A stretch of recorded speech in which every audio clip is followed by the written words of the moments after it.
Diet Badasses, it's me, Julie.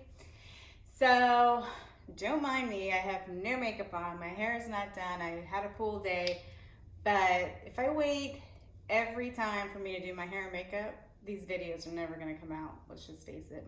So, I guess you're gonna deal with me al natural. Okay, so what I want to talk about today is my journey to doing my first 5K. And if you watched the video before, I kind of got into it, the vaccine video, talked a little bit at the end, but I thought I'd go a little more in depth today. So last year, May 18th to be exact, I had a come to Jesus moment with myself.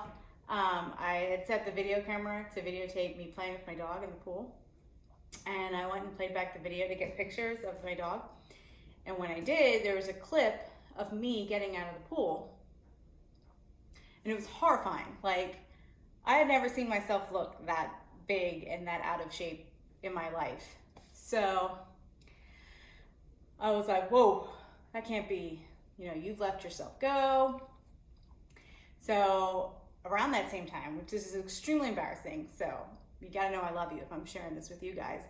I had just started yoga too. Thank God I was doing yoga in my house and not at a studio with other people. But I was trying to do this one position and I had to lift up my stomach. I had to pull up my stomach to go down into this position.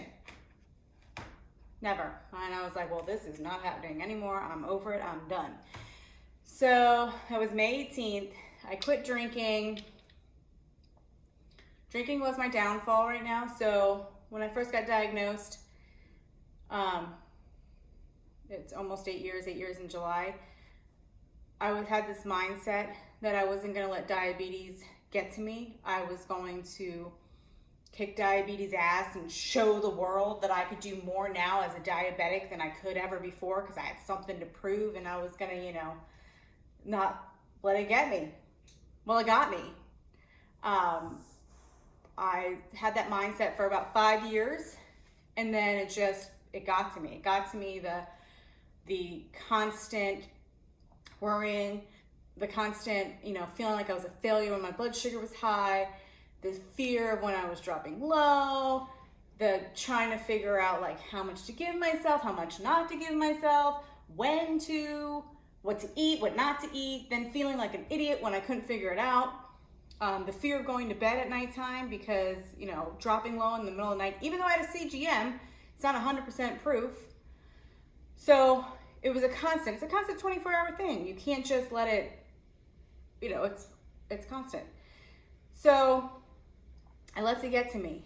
And every time I tried to work out, I would drop super fast. And then I would eat something before it, and then I would be 250 and I should be working out when I'm that high. And it just got to be I can't do anything. This goddamn disease. I blamed everything on the disease. Every depression moment, every anxiety moment, everything was all this damn diabetes. I blamed it on everything. So I drank more and I drank more and I drank more. And now I realized I was numbing myself. And if I was drunk or drinking, I couldn't be upset about, my sugars being up or down, or I couldn't be worrying about it. I was constantly numb. So May 18th, I said, I'm done. I'm done punishing myself for a disease that I didn't cause, a disease that I did absolutely nothing. It was like winning a bad luck lottery. And I said, I'm over it. This is it. I'm going to flip the switch, quit drinking. I'm going to eat better. I'm going to start working out. And I'm going to figure out how to work out. I'm never going to be able to figure it out 100%, but I'm at least going to give it a shot. I'm going to try different things. I'm going to write it down. I'm going to figure it out. And that's where I'm at. Now we're almost a year later. The scale doesn't show a huge, crazy amount, but my pictures that I'm going to post on here, you're going to see a crazy amount. Inches wise, I've lost almost 7 inches off my stomach alone. I've gone from a size 12 pair of jeans to a size 4-6 pair of jeans. I feel great. And when I started just kind of doing little here and there things in the house without a gym, well, I was like, COVID hit and I couldn't go out. So, well, May 18th, COVID was already a couple months in, but I wasn't going to go to a gym. So I went and I got a treadmill. That was the first thing I got. And then a few months later, I went and I got a weight rack with a bench, weights. So now I have a little makeshift gym up there. And in July, I started to try and run. And just give you a little backstory, I always worked out, but I lifted more than anything else. I hated cardio. And 15 years ago, maybe, I ran a little bit here and there, but I could never go distance, and I never really loved it. It was just like I knew I could do it to lose weight, and that's why I did it. Now I've fallen in love with it. So when I started in July, I literally, I'm not even joking, couldn't run more than 15 seconds. Like 15 seconds, I was like dying.